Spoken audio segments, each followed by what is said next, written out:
first person that I'd like to ask to speak is Ambassador Kuczynski.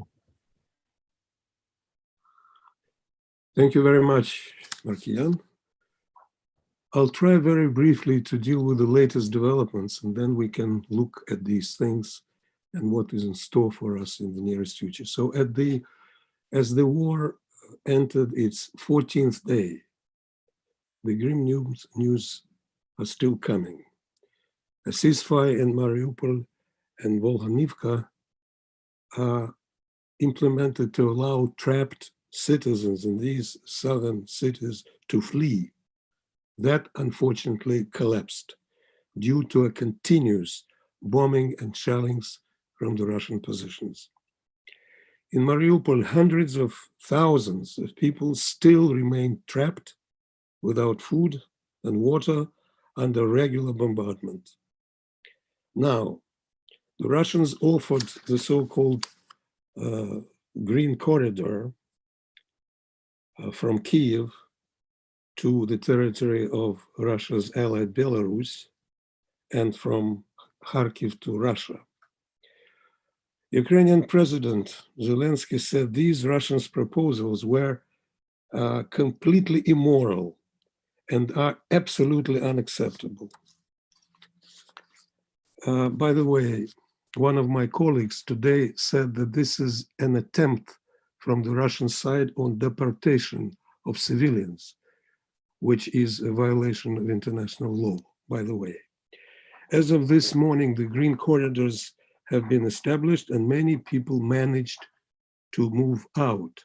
Nowadays, and specifically today, people are moving to the various regions of Ukraine, specifically to the west and northwest.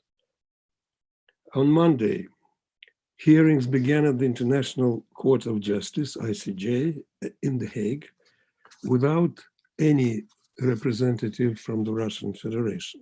So Russia boycotted this important event. In this regard, Ukraine's representative there said, I quote, "The fact that Russia's seats are empty speaks loudly. They're not here in this court of law. They're on the battlefield waging an aggressive war against my country. Ukraine is seeking an emergency order to halt hostilities in this body."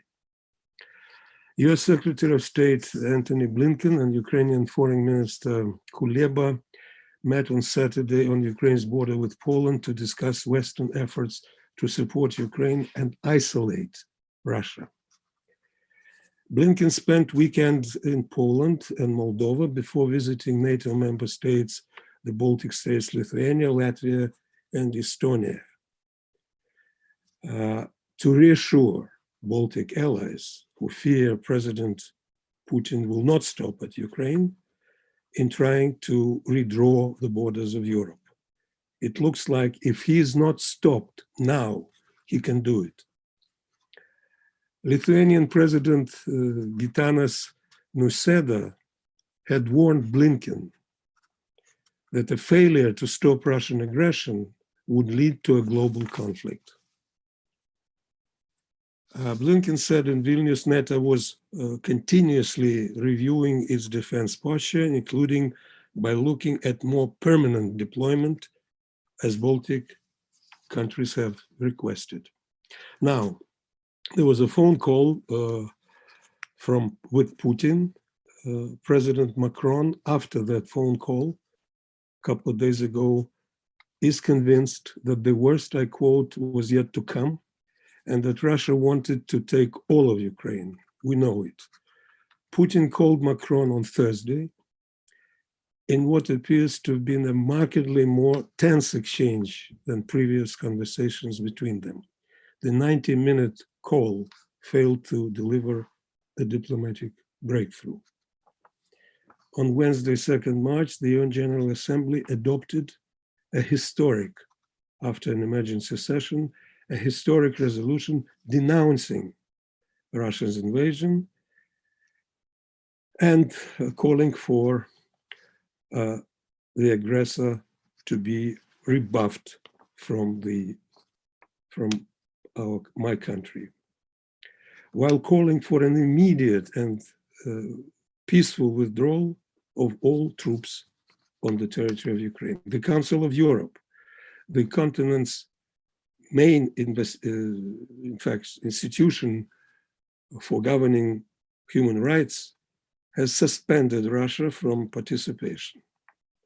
Another international body, International Criminal Court, ICC, started an investigation of war crimes perpetrated by Russia in Ukraine.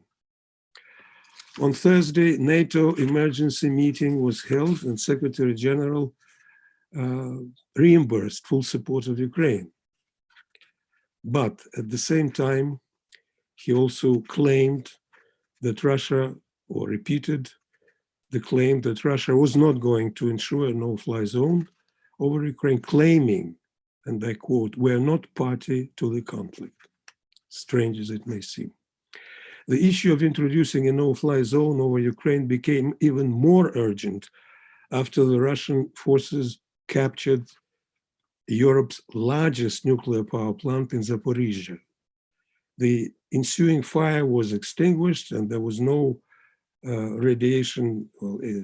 indication of elevated radiation levels there. But according to the Director General of the plant, the nuclear safety had been violated. The personnel of the stations are working under the barrels of the Russian soldiers, of their guns. Incidentally, I want to remind you that at the Chernobyl nuclear power plant in 1986, the world saw the consequences of the accident on only one power unit.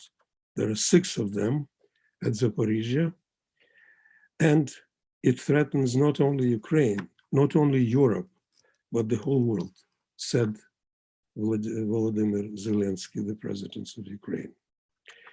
Incidentally, Putin declared that Moscow would view any Western attempts to impose a no-fly zone over Ukraine as, I quote, participating in the armed conflict against Russia.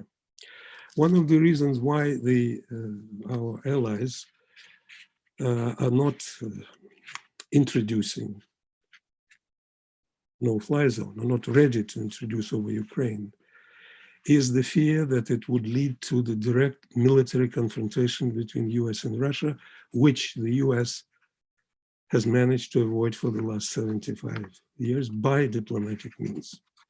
But under the circumstances, Ukraine is ready to close the sky by her own means, according to today's statement by spokesman, official representatives of the Ukrainian presidential office.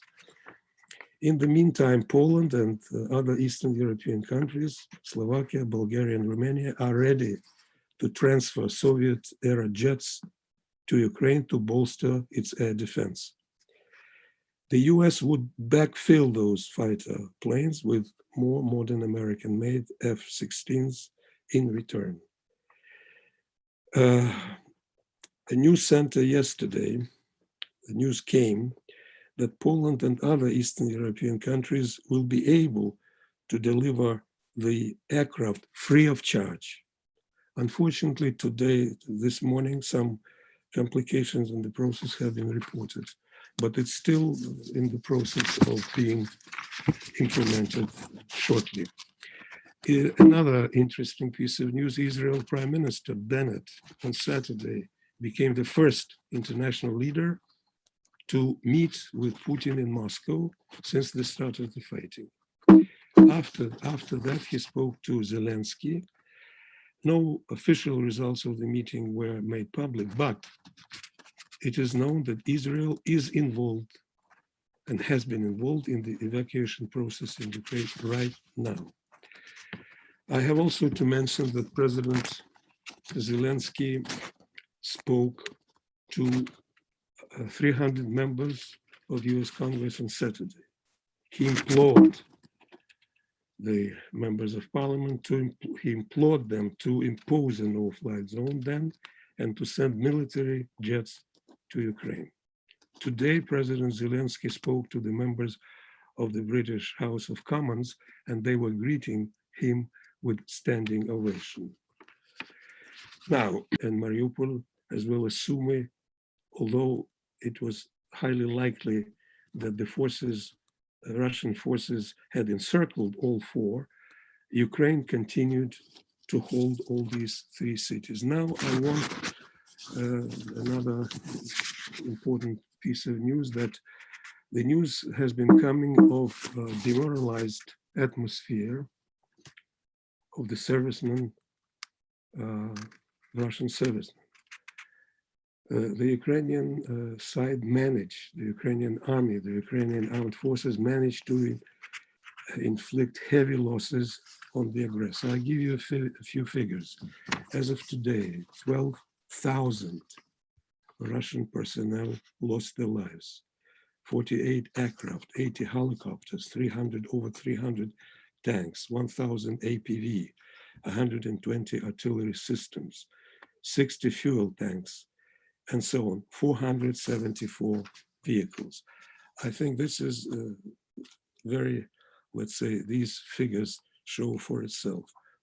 Incidentally, general military losses of the Russian Federation during 2 Chechen wars, altogether 18 years of fighting, amounted to 7,500.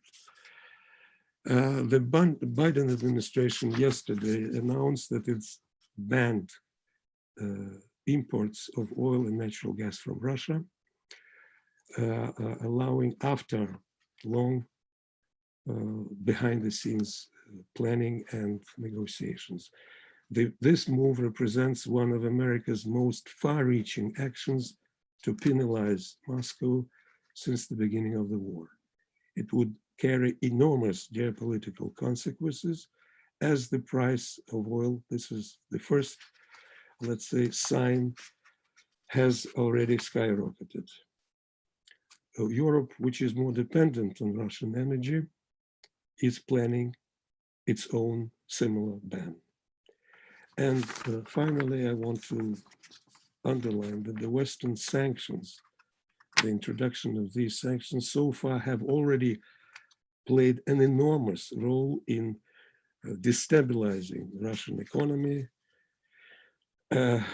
financial system, political system, let's face it.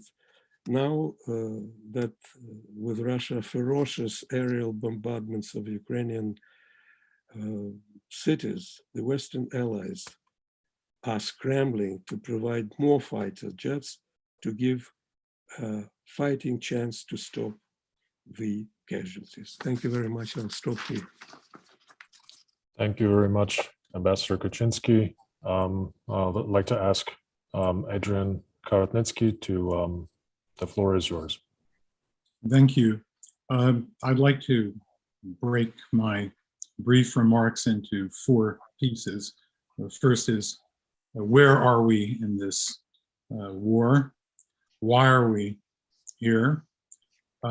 What is being done primarily by the West in the kinetic side of things to help the Ukrainian war effort, and what is being done in terms of sanctions and the economic effects, and then what are potential outcomes? What can we look forward to? First of all, we know that there is a humanitarian catastrophe of a massive kind that is now estimating to depopulate Ukraine of 5 million people, most of its children, many of its children, most of its women, many of its women, let's say, maybe more. This will create immense strains on the social and societal infrastructures of Central and Eastern Europe, which is why the West European countries and the United States and Canada in particular, and we as community and scholars and people of some influence have to push to create the proper levels of support for that effort, in addition to all the other efforts we face. We face an effort, in effect, to depopulate large portions of Ukraine, because I think that Putin, if he may have believed that he would be received as a conquering hero and the Russian troops would be welcomed, now understands that the only way to subjugate Ukraine is to depopulate Ukraine, both by war making and to eliminate and break the will of the male population that is resisting, and to remove the the backbone of society, and really to remove nationalist Nazis from Ukraine, which is the entire Ukrainian population, either to subjugate it or to destroy it or to push it forward. Now, Ukrainians are remarkably showing remarkable resilience, remarkable fighting ability, and they're fighting the Russians to a draw, and maybe even more so. They are creating brittleness in the Putin regime, which both means that potentially could open the door to a settlement, but it could also open the door to irrational, deadly actions and to an acceleration of the deadly attacks on the civilian population, which we are seeing. Not to be excluded, alas, is the use of tactical nuclear weapons if it became a matter of the preservation of Putin's personal leadership in that regime. Why are we here? Well, there are two sides to this tango, and Ukraine is not, in this case, a subject. We're not here because of anything that Ukraine has done, apart from exist. We are here both because of Putin's designs and Putin's ambitions, which I'll talk about, and because of a certain lack of Western resolve. First, Putin's motivations. I think Putin's motivations are to restore a great power status to Russia. Russia already has immense influence because of its energy supplies and so on. Ukraine is an important addition because of its scientific and technical know-how and population, part of which theoretically could have been marshaled in his vision, especially if Ruski Mir was welcoming all these Russian-speaking scientists would loyally serve the new regime and contribute to the augmentation of Russia as a player in the technological and in the IT world. Secondly, Russia is a major now exporter of agriculture. 320 million people rely on Russia for their food security. 380 million people rely on Ukraine for their food security. Capturing, as Hitler had thought, for his imperial ambitions, the Black Earth, the subject of Timothy Snyder's book, the main motivation and the tactics are very similar. Enslave part of the population, destroy part of the population, and expel part of the population. We're seeing all three of these tactics inside Putin's head. So I'm not suggesting that he is about to perpetrate a Holocaust, but he is, I think, playing directly out of the Hitler playbook, as was described in Black Earth and in Bloodlands by Timothy Snyder. The Western response and Western blame for this is immense. April of last year, 100,000 troops massed on Ukrainian soil. The essay about the non-existence of the Ukrainian nation was a prominent feature in the summertime discussions. None of these signals, and in response to this, there was no massive augmentation of aid. At the same time, the only signals that were given to Russia were the retreat, the disorderly and shameful retreat of United States forces in Afghanistan. Secondly, the gift to Putin of the Nord Stream 2 pipeline, not in exchange for any bargains, but as a gift to an outgoing, to a retiring chancellor of Germany. But in Putin's case, this was interpreted as a lack of resolve. 100,000 troops massed for military maneuvers, 10 or 15,000 of them left at some point. Biden stopped the 200,000 in augmented aid that was supposed to come. He held it up for months. Then when the Russians reconfigured and built up that number, he in dribs and drabs gave that kind of money. Woeful underfunding, woeful misunderstanding of intentions, and woeful lack of commitment because of a certain doctrine that was dominant in the Democratic Party establishment, the doctrine of escalation dominance that was believed that Russia had. What was not in this factor was the escalation dominance that Ukraine had, because it was fighting for its territory, it was defending itself, and it was solidly in solidarity and a unified nation that was capable of defending itself. All those things, I think, were not believed in, and we could tell by the early prognosis that Kiev would fall within 3 days, 48 hours to 3 days, that the Ukrainians might fight a short fight. All that, I think, was in the heads of official Washington, official Brussels, and so on, as this crisis was mounting. What is the West doing now? It's playing a desperate game of catch-up, but it is also not showing sufficient strength, not showing sufficient resolve. This whole comedy between the hot potato of giving planes to Ukraine is not resolved by any means. It is a sign to signal to Putin how disorganized the West is. The Polish president said that Poland is not going to give these planes to the United States. Then the Secretary of State says that Poland has been green-lighted to give them. Poland decides to sort of say, well, you're telling us that we're to give them.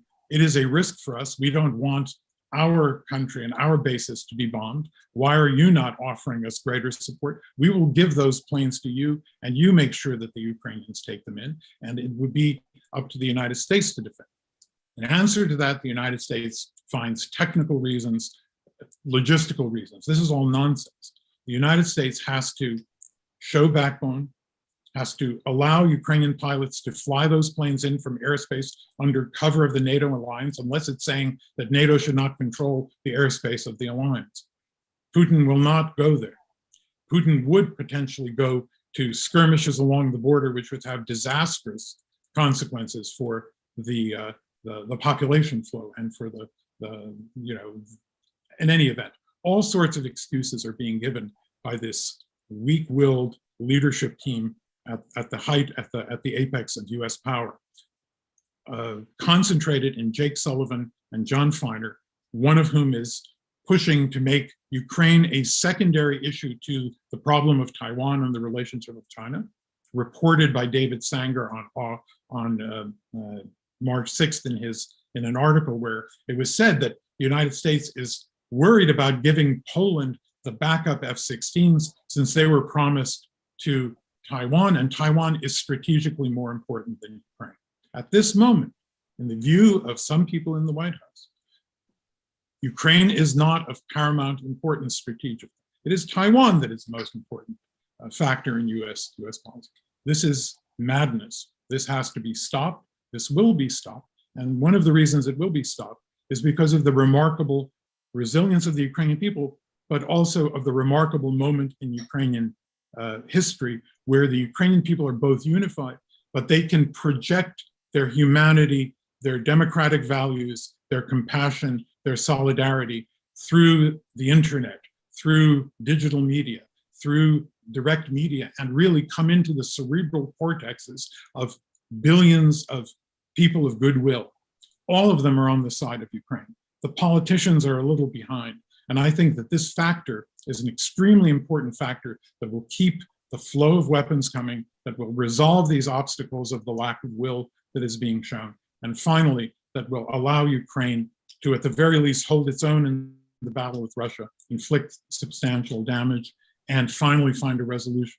Now, I don't think it may be a happy resolution.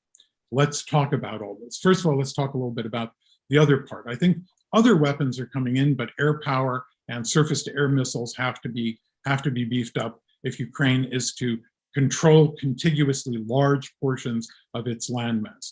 The Russian invasion will not be able to use the current configuration of forces to move forward and to capture more and more places, because there will be rearguard actions, efforts to retake Ukrainian cities and territory that the Russians may enter into but will not be able to fully control. I think Kiev is, in my view, relatively safe from a Russian attack and will be able to repulse it. And if Russia makes some sorties in, they will pay an extremely heavy price from the territorial defense and from the conventional military forces that are arrayed there.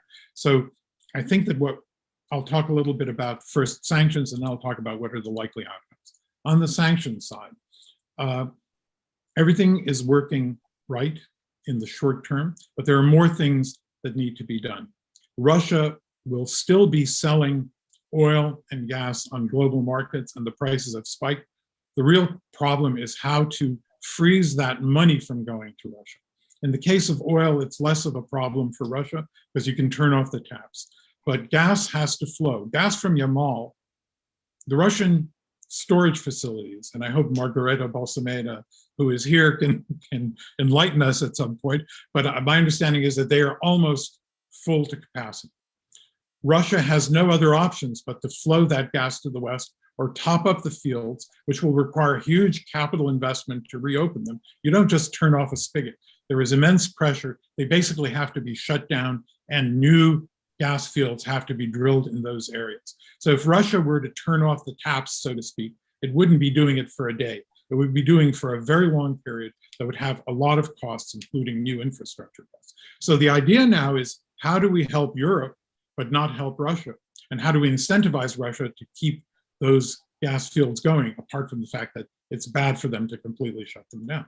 The answer is to create escrow accounts, which Russia will know that when there is a peace settlement to the satisfaction of the Ukrainian people, signed by its legitimate leadership, along with under international motivation, that money could be used for Russia, while the reserves that are frozen should be held for potential reparations and for the potential rebuilding of Ukraine. So I think we have a new idea, not just a complete shutoff, but in terms of gas, the idea of and this is something that Yuri Vitrenko, with whom I work in an advisory capacity to Naftogaz and the Ukrainian oil and gas industry, among other things, has been suggesting in recent days as a policy option to test Russia's response to something like that.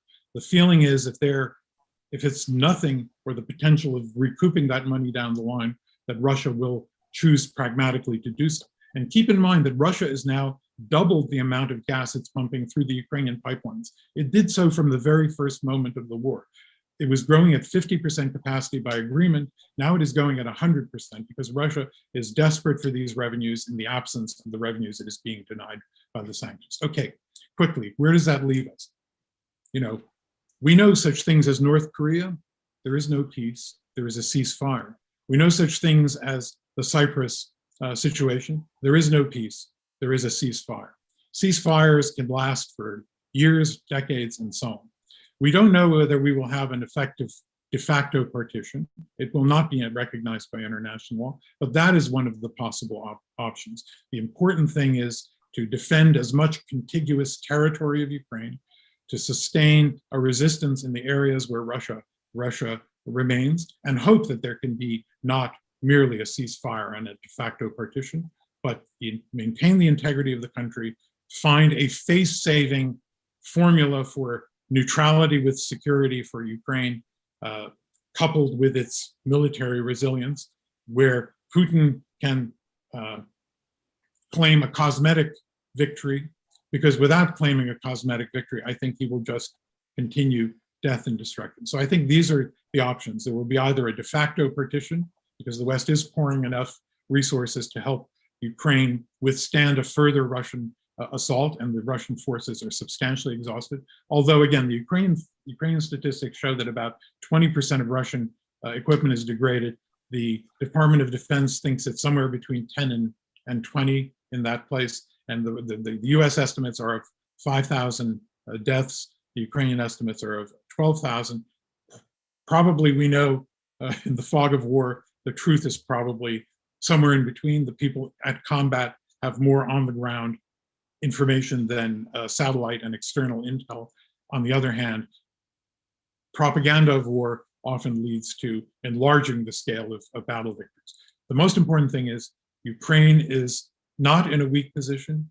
The Ukrainian people are in a vulnerable position. That is why it is important to try to drive Putin to the bargaining table. That is why ceasefires are important. But it'll be up to the leadership of Ukraine to decide how to play the hand that it has. It has a strong hand, and if the West gives it what it is asking for, it will have a much stronger hand, one that it could have had all the warning signs and all the ignoring of Ukraine's appeals over the last few years had been taken seriously by the US leadership and by our Ukraine's friends in the community of democracies. I'll end it there. Wonderful. Thank you very much, Adrian. And I'd like to turn the floor over to Mykola Ryabchuk.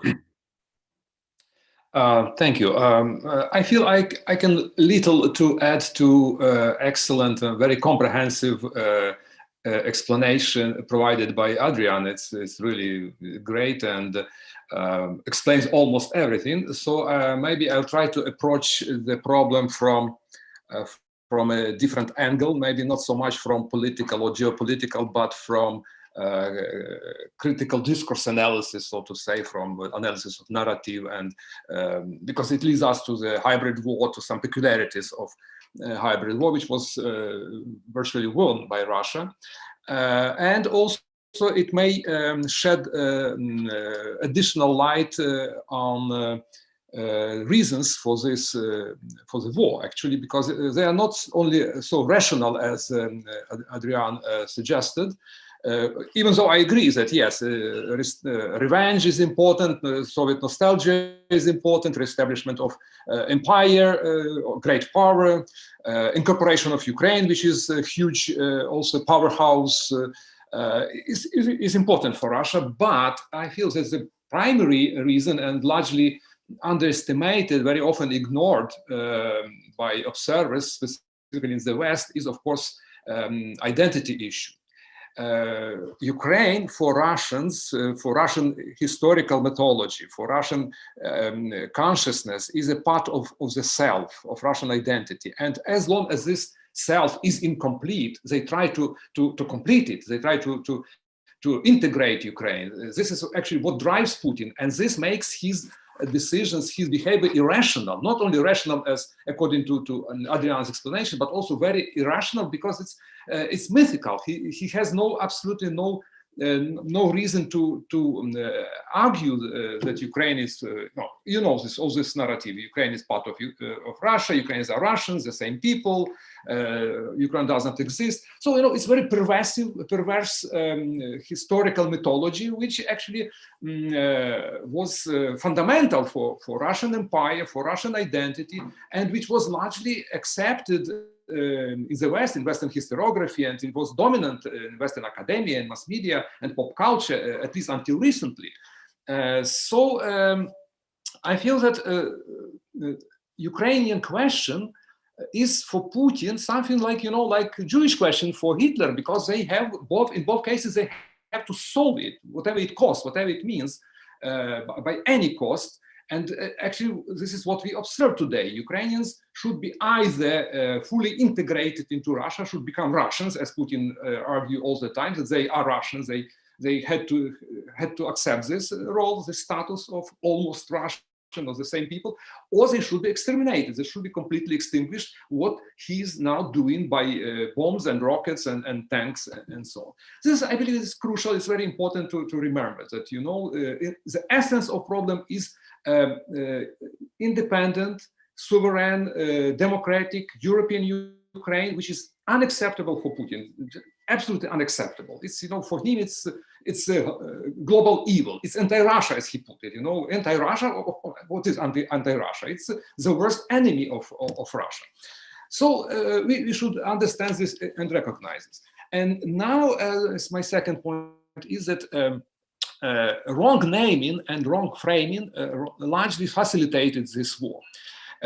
We began to speak about the war, to use the word war only 2 weeks ago, officially, after heavy bombardment of Ukraine, the huge losses of human lives and so on. But the war actually, lasts since 2014. It was low intensity war, it was hybrid war, but it was a war. It never was named a war. I remember that in all my presentations, in all my publications, I was censored. All this word war was crossed off, and editors, organizers of presentations suggested, no, it's better to use neutral term like conflict, like crisis. So, but this is what we have. And what it means, we use this term Ukraine crisis. It probably is not the same as Ukrainian, but again, in most languages, you cannot distinguish this. This is a very subtle semantic difference, which maybe is explainable, understandable in English, but most languages does not have this distinguish. In all languages, it's a Ukrainian crisis, which means that this naming, this false naming, de facto plays into Moscow hands, because it obscures Russian role in this so-called conflict, in this crisis, facilitates Russian denials that they are not just a part of the conflict, but also instigators, facilitators, main beneficiaries of this conflict. This was completely eliminated, this idea, by discursive trick. This formula, Ukraine crisis, virtually indulged Russia, absolved Russia from any responsibility. Of course, he could claim in Minsk and elsewhere that we are not part of the conflict. So how could you negotiate, how you could resolve the conflict with the main culprit who denies his responsibility, his involvement, and pretends to be a peacekeeper, pretends to be to sit on the fence? Of course, it's impossible, but nobody dared to call a spade, to call le chat, and the war, and aggressor the aggressor. So today, of course, we have fruits of this duplicity, of this hypocrisy, which was largely guilt of the West, of Western politicians, of Western mass media, of this, very false political correctness. And furthermore, this, false framing had many more consequences, because the term Ukraine crisis had been used in various contexts as in a form of nominalization. It became kind of actor. I happened to read a lot of articles, both journalistic and academic articles, where crisis becomes a sort of agent. Crisis led to deterioration of relations between Russia and Europe. Crisis resulted in occupation of annexation of Crimea and something like that. So crisis behaves like, like actor. It's not crisis. There are specific politicians, specific decisions, specific ideologies which resulted in this, in that, and that. Not crisis. Crisis was not actor. Crisis is not a person. But again, there are a lot of such, linguistic tricks which actually, facilitated the lie, facilitated this duplicity, facilitated Russian propaganda. So, of course, we should be very careful. Today, we began more or less to name the things with the proper words. That's okay. It's better too late than never. I agree, but still, I observe some attempts, in particular in Western countries. I'm sitting in Paris now by chance. The war caught me here. And I observe persistent, I would say increasingly frequent attempts to whitewash Russia indirectly. Today, all these Putin versters, they cannot do this openly because, it's too, they are in retreat. After this brutal attack, but they try to employ different methods. One of them is, for example, to promote Russian-Ukrainian dialogue. Now I receive, not only me, but also my colleagues receive invitations from various corners, from different NGOs and so on, to discuss with good Russians, with good French, with good international people, future of Ukrainian-Russian relations. We have to think about future. We have to build, to contribute. We have to pursue a dialogue. So I read this is the title of this panel where I was invited. Of course, I rejected, but the panel was something like, après les bombs, what will be the next and on. Well, bombs are not from, bombs are not falling down from cosmos. It's not like like huracan, like typhoon. Bombs are falling. They are falling because we are bombed by specific powers, specific politicians.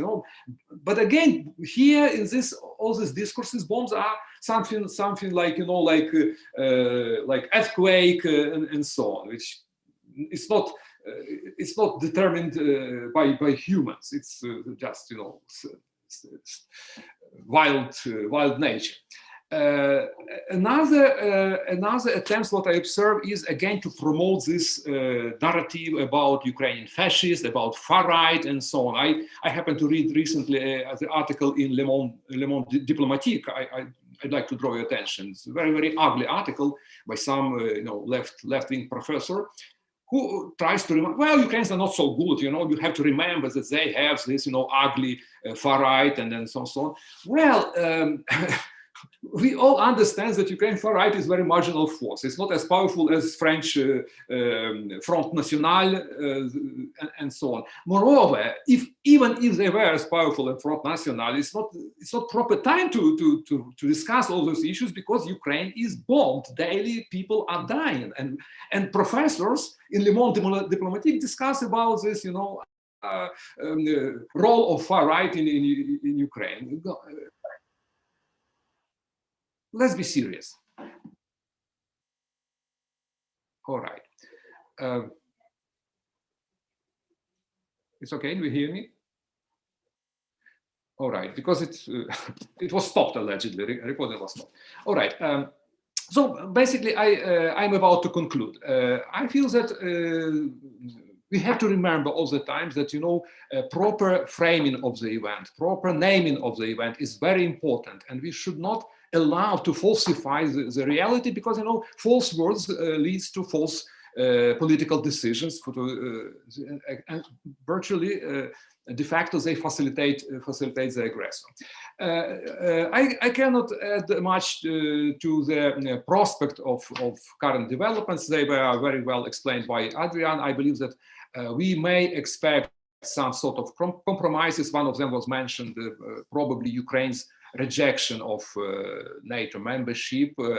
I believe this is probably the only thing which can be sacrificed by Ukrainians, because we have no prospects anyway in the foreseeable future, and this maybe leaves the back door, maybe leaves the open door for Putin for retreat. Because of course, as any dictator, he has to save his face, because otherwise, as alpha dog, he would be crushed by his own.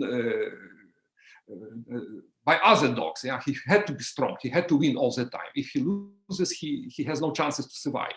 So of course he had to sell out kind of victory, and maybe Ukraine's neutrality can be such a victory. But I cannot imagine what else can be compromised here. What else Ukraine can sacrifice in this war. So I have no doubt the Ukrainians win, but the problem is what will be the price? It might be very high, and of course we'd like to minimize it, to make it as small as possible. Thanks. Thank you very much for your presentations. I'm going to go ahead and skip to audience questions because we have a limited amount of time. But if you wanted to respond, Adrian, that's fine. Just very briefly, one bit of news about culpability. There is a report in Welt that the prosecutor of Hanover has opened up a criminal case on crimes against humanity against Gerhard Schroeder for his collaboration with the Russian money-making machine. And on the second question, Putin's future. No matter what happens, because we cannot foresee the one thing that is the least likely outcome is a total Russian victory over the Ukrainian side in this conflict.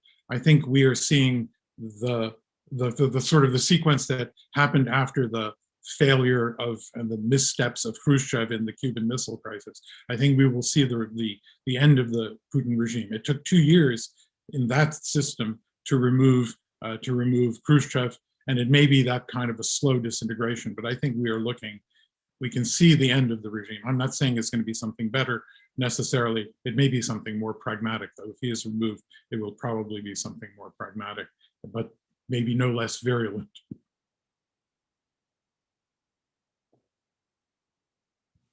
Okay, thanks very much. So we have a couple of questions in the Q&A. I'm going to end that. Margarita Balmaceda has raised her hand, so let me just allow her to comment or ask her question, and then we can go back to the Q&A. So I'm going to allow her permission to talk. So Margarita, if you'd like to go ahead and ask your question, I think you should be audible now, as long as you're not muted.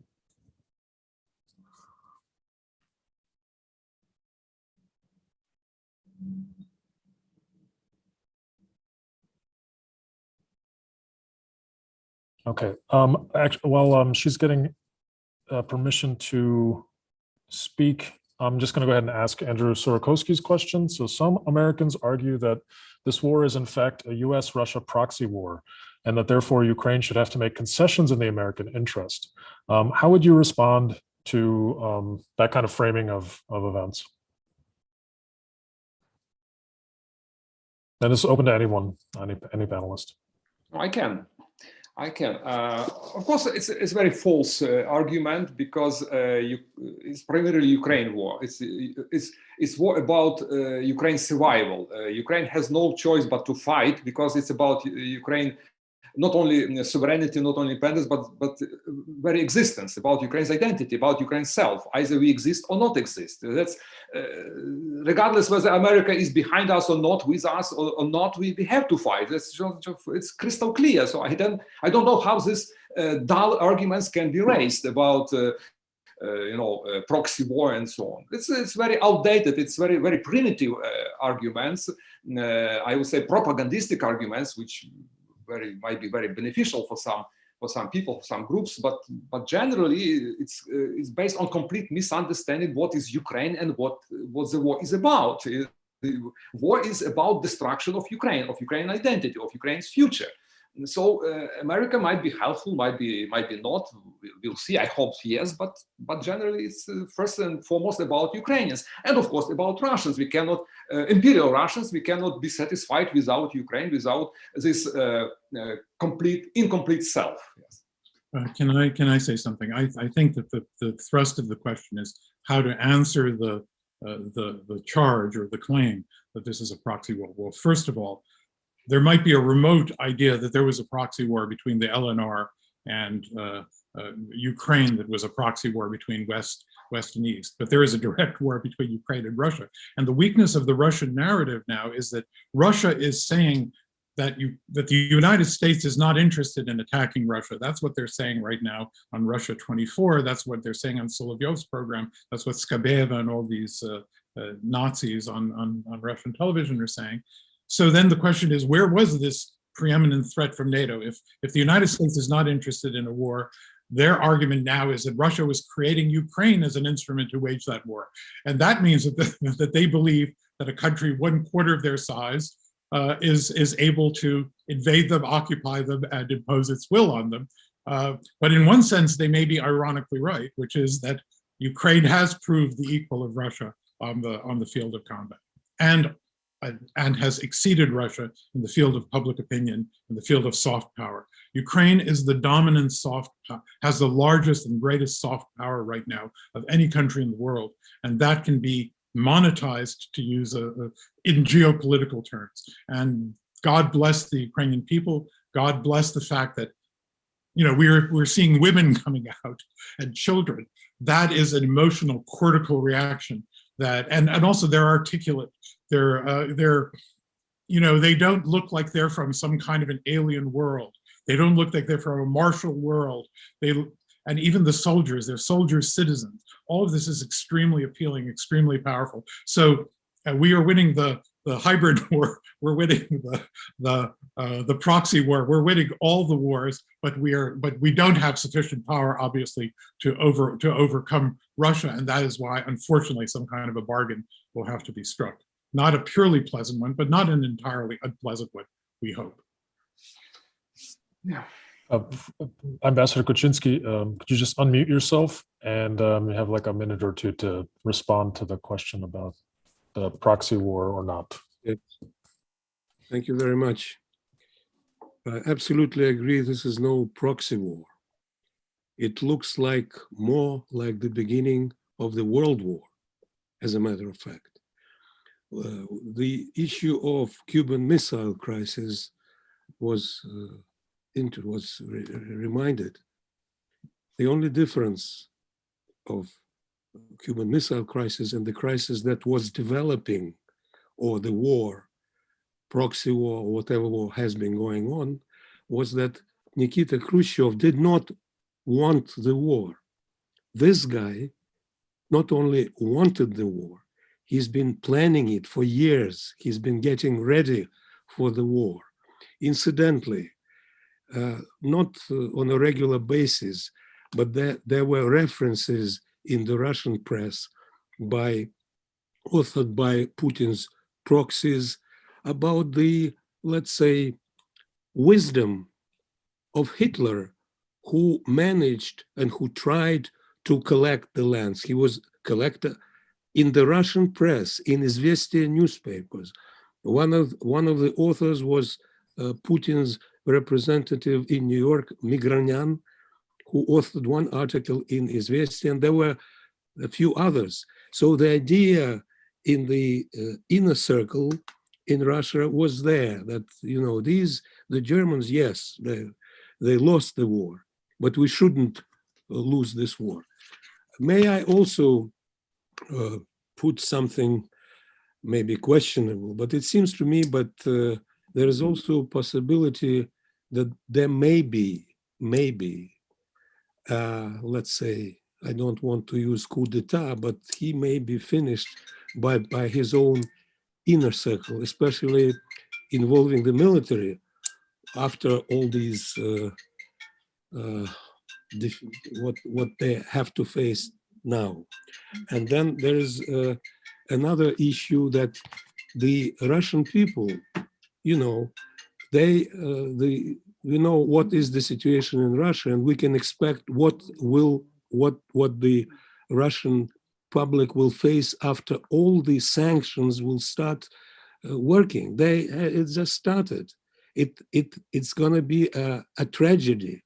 So I hope that the Russian people who tried to sort of achieve something during the Bolotna events in 2011, they can do something more this time. So, thank you. Thanks very much. I would like to give Margarita Balmaceda a chance to ask a question. So Margarita, I think you're not muted, so go ahead.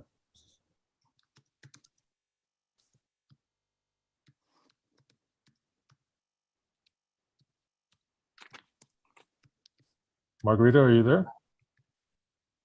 I can't really hear you.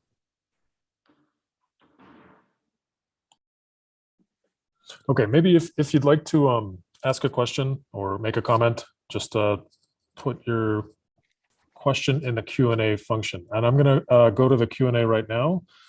So Taras Baziliuk asks for Adrian and the other panelists, what do you think will be the long-term situation in Ukraine after large-scale military hostilities are done?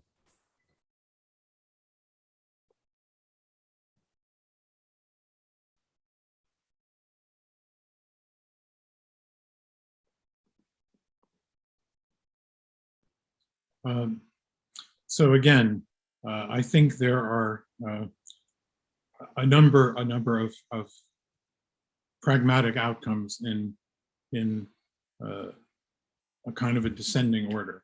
I think fighting Russia to a draw and finding some kind of a face-saving mechanism for Putin to withdraw by claiming that he has achieved some of his aims is a potential outcome.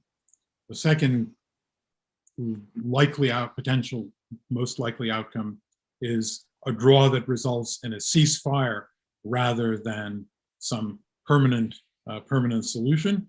But that also is not a permanent solution, because I think the Ukrainian resistance will fight in the Russian occupied areas. And the important thing is to create a contiguous, well-armed state that is functioning and waging the counterattack on Russian occupation. And I think eventually bring Putin to the table, maybe with on even better terms. I think the least likely outcome is a Russian victory that means the installation of a regime that has effective control over large swaths of Ukrainian territory and the support of the people. But the worst outcome is an ongoing conflict with huge destruction to the infrastructure of Ukraine, already huge, but really just devastating, sort of many Aleppos, many Beiruts of the Civil War period, and the task after a very protracted struggle of rebuilding. Ukraine, I believe, will retain its sovereignty. It will retain its identity because the people are now shaped as a people. But I don't think the real question is, what is the political political price and the human price in terms of suffering and the destruction of Ukraine's inherent physical and intellectual potential that a protracted conflict would have. I don't think Putin can walk out and surrender. I think he will need some kind of a mechanism by which to show, to allow him to exit gracefully, because I don't think he will exit unless he has that kind of an option, or unless there is an internal putsch inside the leadership. I don't know anything about the internal dynamics.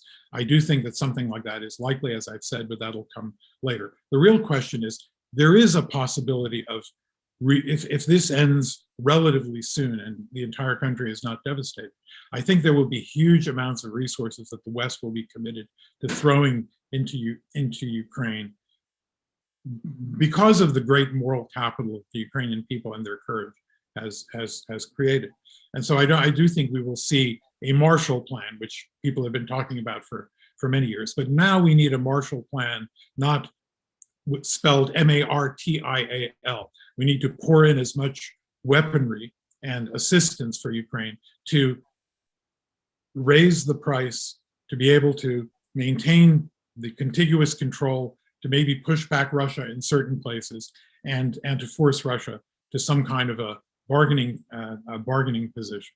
That's I think the most likely set of scenarios that Ukraine faces. But afterwards, depending on the level of devastation, I still think the West and the international community will be up to the task of helping Ukraine rebuild. I think there will be massive efforts to incentivize Ukrainians to come back. And I think most Ukrainians at this point will come back because in effect, they're all divided families. These are wives and children leaving while the husbands stay back. And that is the strongest way of ensuring that a temporarily displaced person returns and is not a permanent refugee. So I think at the moment, the way things are, there is a lot of hope that Ukraine can, emerge wounded and weary, but with national solidarity to rebuild the country after this thing is over. Thank you very much. I think we are just at the end of our time now, but I'd like to go for another 10 minutes if that's okay with the panelists. There have been a couple of questions that I'd like to consolidate about what the West could have done in the months and years before 2022, and also what kinds of things should need to change within the US in order for the US to do more to assist Ukraine. Well, the answer was that, the US did nothing from 2014, de facto nothing, until, the Congress and Trump green-lighted javelins for Ukraine, and only 500 of them. Ukraine now has something like 20 or 30,000 anti-tank weapons. There were no Stingers. There was all that sort of stuff was not in the toolkit of the West. Ukraine was basically left to spend for itself. It got a little bit of aid, but it got a lot of lectures about what it needed to do to get additional IMF assistance. It got very little. If you compare Ukraine to what Afghanistan was getting, a country that, I can say is strategically far less important, as we can see, to the balance of power in the world and the flow of energy and the flow of resources and so on, than is the Russian-Ukrainian war. But Ukraine was treated as a sideshow. That was a position of the Obama administration. When he debated Mitt Romney, he said that Ukraine is not a first-tier issue for the United States, even though the United States has strategic and security treaties with countries that are affected by its fate deeply. But that was the position. Not a single weapon went. They gave night vision goggles and counter battery radar. But my God, we can't break this taboo.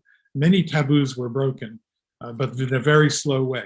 And this did not allow Ukraine to develop the additional capacity that would have made it even more resilient and that could have created an even more punishing response to the Russian aggression. And probably, I'm not saying it would have deterred it, but it could have deterred it. And if it hadn't deterred it, there would have been far fewer losses of life, and maybe this thing could have remained as what it started out as an effort to protect the LNR and the DNR. I mean, remember, this thing morphed where Putin, I think, thought that he has, a clear path. He bought the analysis that they would be greeted as conquering heroes and there'd be a clear path to the reconquest or the conquest and not subjugation, but quote, liberation of Ukraine. All those were terrible miscalculations. They would have been even more terrible if all these weapons that are coming in now had been in the hands of Ukrainian fighters that are currently on the front lines before they were attacked by the Russians. And many of the cities would have had a much broader layer of missile protection, of protection against air attack, and protection from conventional tank and ground attacks. Had all these things been done. Those are the terrible lessons from the West. And I do think that there is a question, as someone has put it very vehemently, about the idea of whether this fear of the Russian nuclear threat is paralyzing the current administration. I do think there is, I think, some weakness in the West's standing up to Putin, but I think that it is blithe to say this, but I think we have to believe in the doctrine of deterrence. That is what has guided us for, and kept, in effect, the peace and kept these weapons from being used. We have capable deterrence. And I think that we also have to understand that the Russian elite is in some sense soft. It is not, they project this harshness and severity, but they have yachts, dachas. This is a corrupted elite and an elite that does not want to face the rigors of a war or of their own annihilation, and that they would act against Putin if he went in some kind of a precipitous way to a very dangerous direction of a direct war with the West. Great, thank you. I want to give Valery and Mykola a chance to make some final observations. I've seen in the comments that there's that someone would like us to record Mykola Ryabchuk's comments and release them as a standalone video representing the Ukrainian perspective, and I think that that's a great idea. So I would like to give Mykola Ryabchuk and Ambassador Kuczynski a chance to make final observation, and then we'll have to bring this to a close. Thank you very much. Ambassador Kuczynski. Thank you. I think our event, our conference, and the statements of the participants have once again showed that Ukraine really is doing excellent, is really something that was not expected of Ukraine, not only by Putin, but by our allies. And as Adrian enumerated all these deficiencies, all these mistakes that were committed by our partners, by our allies, by the United States in particular. As a result of that reaction, of that what the Ukrainian armed forces managed to achieve, as a result today, Putin is an outcast, Well, I put this issue definitely. We cannot see the real possibility of coup d'etat in Russia, but if you look at Russian history, and there were numerous instances when the so-called leaders ended poorly, ended their life a little earlier. So Putin is outcast. Ukrainian people, Ukrainian armed forces demonstrated the courage, the ability to rebuff the aggressor. And I'm very optimistic on that. I don't think, well, maybe that period that Putin will be finished this time will take less than 2 years, because then in 62 and 64, the situation was absolutely different. So the attitude of the people in Russia, we are facing it today, but what will come in the near future? So I do see that there is a possibility that this criminal will be done with shortly. Thank you. Thank you. And Mykola Rябчuk, please. Generally, I agree with everything my colleagues said and have little to add. Maybe just to explain, because I noticed that in the chat, some people criticize my suggestion about this, face in the face for Putin and so on. Of course, it's not my idea. I wouldn't like to have this. I don't like any compromise. I feel that Ukrainians should fight and resist and win. But we as analysts, we have to consider different options, different possibilities, and the worst case scenario also should be analyzed. So I just speculate about some, the worst case scenario when Ukraine is completely isolated because of how we have this corridor to the west, but it cannot last forever. Everything can happen. We can be bleeded and hemorrhaged. We can not get weapon which we need from the States, from the West, and we desperately need airplanes. So the desperate situation may emerge, and then of course we have to think what can be sacrificed.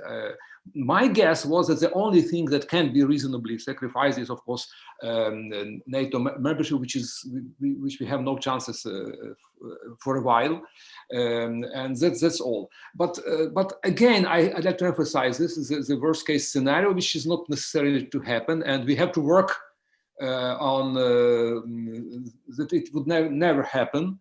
And I hope it would never happen. It depends, of course, on all of us, on our efforts, on our pressure on Western governments, because this is what Western citizens can do to force their governments to do something to help Ukraine, to provide this much needed airplanes and so on. So I just want listeners to understand me properly. I'm not defeatist. I'm not in favor of giving up whatever to Putin. I just speculate on some worst case possibilities. Great. So let me just ask everyone to thank our panelists, our speakers, our attendees, those on Zoom, on YouTube, on Facebook. Unfortunately, we're out of time now, but the Shevchenko Scientific Society is continuing to respond to the war in Ukraine. You can go to our website, shevchenko.org, to see a joint statement that we've issued with the American Association of Ukrainian Studies. We also are hosting a resource page for people to collect information that's valuable about assistance to scholars who are being displaced now by the war. We're also collecting link trees and curated sort of organizations that are accepting donations, and there's also some action items there that you can follow to help support Ukraine in its struggle against Russia. We're also continuing to host a series of webinars about the war, and our next one on that topic is going to be on March 14th. It's called Women and Russia's War on Ukraine, and it'll feature Olena Nikolayenko, Olga Boychak, Kristina Olha Yaromovich, Tamara Martinyuk, and Jessica Zachovich. And of course, they'll be joining us from all over the world as speakers, and we hope that you will join us for that as well. We also have a couple of upcoming additional events, including the Shevchenko conference and a book presentation by Margarita Balmaceda. More information will be circulated to our members and on our website as well. So again, thank you very much to our speakers and to all of you for joining us.